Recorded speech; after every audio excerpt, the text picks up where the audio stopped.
Welcome back everyone. In this video I'm going to show you how to save all your settings in OBS Studio. All your scenes, all your sources, all your settings, filters and everything will be saved, so you can apply it again if you miss anything or anything happens to OBS. So let's get started.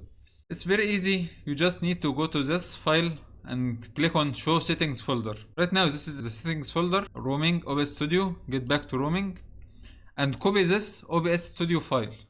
Copy and save it anywhere you want. Let's say for example I've missed these settings, I've missed that and I've changed anything. What you need to do is to open your OBS Studio, open settings folder, and now we have our backup. This is our backup file here. You see this is desktop backup file. You need to copy these files just like this, copy and paste them inside of this file.